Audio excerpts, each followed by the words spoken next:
aujourd'hui, on travaille sur l'efficacité énergétique, bien entendu, comme tous les industriels. Alors il y a plusieurs pistes possibles. Alors il est vrai que avant tout, la priorité, c'est de ne pas bousculer le process, puisque la priorité, c'est quand même de fabriquer. Surtout nous dépendons de Dame Nature, je le répète, donc parfois, quand la récolte d'haricots verts est prête, il n'y a pas le choix. Les bennes arrivent dans les usines, il faut que dans les 4 heures, dans la demi-journée, le produit soit stérilisé, soit surgelé. Donc il faut aller assez vite.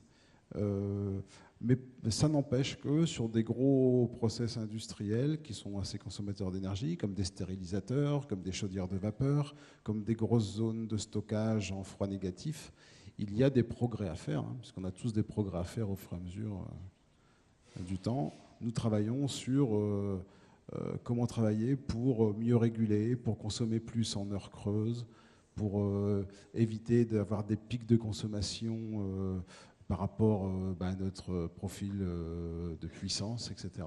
Et donc c'est un travail continu qui permet d'optimiser le contrat en plus de la négociation. Mais l'efficacité énergétique aujourd'hui, on n'a pas le choix. Il faut le faire puisque le coût de l'énergie va aller en augmentant. C'est une aussi des solutions pour essayer de maintenir un budget. Dans les offres de marché, le prix de l'Arenh pèse pour en gros 80 à 90%. C'est bien ce qu'on a entendu ce matin. Sur la partie tarifs réglementés de vente, parce qu'il ne faut pas oublier quand même ces offres-là, hein, on parle beaucoup d'offres de marché, mais il y a quand même encore beaucoup de tarifs réglementés de vente. Bien, ces tarifs sont fixés, même s'ils sont bas, ils sont fixés par les pouvoirs publics, ils sont ce qu'ils sont.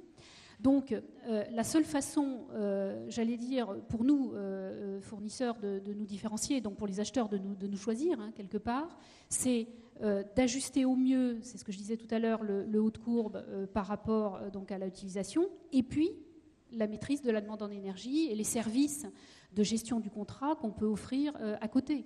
Donc du fait du poids effectivement entre guillemets régulé dans le prix, quelque part, moi j'aurais tendance à dire que aujourd'hui la partie service, la partie efficacité énergétique en particulier, même s'il n'y a pas que ça, doit peser quand même assez lourd, parce que c'est le levier finalement aujourd'hui, c'est un des leviers, un des rares leviers que les clients, me semble-t-il, peuvent utiliser pour réduire leur volume de consommation, donc leur facture.